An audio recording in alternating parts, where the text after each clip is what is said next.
13 on Your Sidelines, sponsored by Davenport University. Get where the world is going. I know you can be louder than that. Come on. I know you can be louder than that. Professional wooers. We want to hear it. Well, I don't know where this thing went. It feels like it was just the dog days of August and training camp. Somehow, week 9 of the high school football season, the last week of the regular season, is here. Welcome into 13 on Your Sidelines. I am Jacob Seuss. And of course, week 9 means there's just one last chance. Teams can make the playoffs, they could lock in a home game, or they could be headed home for the offseason. But before we get to the highlights, we have our guest to introduce you to. Please welcome the cheerleaders from Wyoming High School. One more time, guys. All right, let's get to the good stuff. For the second straight season, 2 West Michigan powerhouses squared off tonight. Zeeland West traveling to Grand Rapids to face West Catholic in our 13 on Your Sidelines game of the week. Both teams looking for momentum and possibly home field advantage going into the playoffs. Zeeland West gets the ball first, doing what they do. They take up 10 minutes on the clock. 4th and goal, Drew Albrecht to Jonah Leslie. That's a 4-yard score. It was 8-0. But West Catholic answers immediately. 3rd and 12 in the red zone. Grady Augustin with the strike to Cal Peterson, 8-7. Next possession, the Ducks, for one of the few times in this game, forced to go to the air, and Connor Oshevsky comes away with the pick, and he's got a little bit of breathing room to get the offense near midfield, and they would capitalize. Back in that red zone, Colin Abrams' 7-yard touchdown run puts West Catholic up 14-8, but West would strike before the break. Zeeland West, that is, knocking on the door. Brandon Holman somehow stays on his feet, lets the defender know it. The Ducks lead 16-14 at the half, but nothing changed out of the break. More offense. Abrams with a long run to set it up. Augustin to Owen Hunter. Falcons back in front, 22-16. And then in the 4th, after 2 big stops by the defense, West Catholic puts this game on ice. Augustin to Thomas Puxta. He does the rest. That's a 47-yard touchdown. West Catholic finishes the season on an 8-game winning streak. They take this one over Zeeland West, 28-16. That's a huge win for our program. It had been really easy for us to come in and just say, this game doesn't matter, because in reality, like with regards to playoff points and those things, it didn't. But for our kids, it meant a lot, especially with how well we played against them last year. We felt like we let one slip away, and our kids wanted to go get them back. And it's a great momentum shifter in the playoffs. Yeah, they fought their butts off. That's never an easy game to win, and they played really hard, and I'm proud of them for that.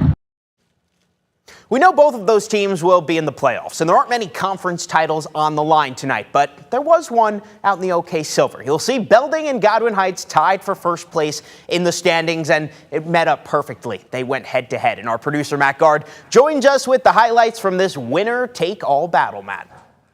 Jacob, last week, Godwin coach Brandon Kimball told us he wants this Godwin Heights team to do things they haven't done in a long time. And it's been 36 years since their last conference title.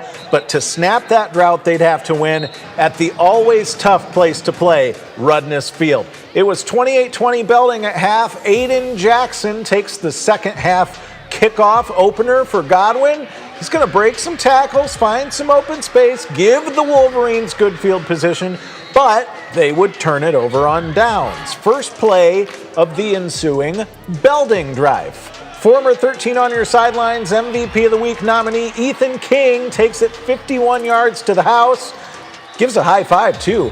That made it 36-20 Belding. Godwin would try to answer. Sophomore QB Martellus Forrest shows off his good arm, but this pass is going to get picked by Jonah Hummel. Belding ball. Black Knights take the following drive into the 4th. Tegan Van Dyken puts them on the scoreboard again one more time. The Black Knights would win this one 52-20. They are OK Silver Conference champions tonight. Jacob? Matt, you did a good job. The camera didn't go astray when the horn went on. I get scared every time. Unity Christian had the opportunity to go undefeated in the regular season for the second straight year. That's hard to do. 13 on Your Sides, Peter Elliott. We brought him back. Peter, good game for you tonight. Let's take a look at those highlights. A pretty great game, Jacob. It is really hard to go 9-0, and to do that, the Crusaders would have to beat a powerhouse from the east side of the state, Pontiac Notre Dame Prep. This one a rematch from last year when Unity beat the Irish on the road. This is how Jacob gets ready for sidelines. He gets hydrated, he gets taped up, and here we go. Third quarter, Pontiac on the prowl, Ben Liperato over the stripe. The visitors from the east side lead 20-12. Next Irish possession, Sam Stowe, stoic in the pocket, a strike to Lucas Catula, touchdown, 27-12 Pontiac, under 5 to play in the third quarter. Unity Christian fighting to keep its unbeaten season alive, and the seas part for Jared DeVries, chugging towards the near sideline. Could he beat the last defender? No, he could not. The referee says he only had 9 toes inbound. He thought he had a touchdown here, but don't worry, Jared. You'd get your 6 one play later, punching it in on the goal line. Crusaders now down 27-19. They're dancing at the Pink Pony Club in the UC student section. They love this next play. Play action, and Justin Phoebus keeps it himself for the score. Unity Christian pulls within 2, but Pontiac would add another touchdown in the fourth quarter to win 34-25. It took a team from the east side to beat one of the best squads here on the west side of the mitten, Jacob. Peter, we'll let you come back later in the show if you promise no more sinning. Now to another team trying to finish the season undefeated. Tonight, Portland looked to finish 9-0 for the third straight year. We're going to take you out to the banks of White Lake, where the Red Raiders had a trip to Whitehall. Opening drive of the game, the run-oriented Raiders go up top. Ethan Castle finds Brady Rowe over the middle, 15-yard score and a 7-0 lead. The Vikings try to get their sea legs. Liam Leake breaks one off left tackle, 19-yard run, but that would end in a 4th down stop. Portland would go to the air again. Castle finds Nolan Zibitowski in stride. He races 65 yards, nothing but daylight, and a 14-0 lead. We go late in the second. Castle, he's going to find his man Zibitowski alone over the middle, make it 49-0. The Raider D stood tall most of the night. Whitehall's last chance to score before the break ends in a Deacon Townsend, that's a football name, interception. Raiders roll in this one 35-7.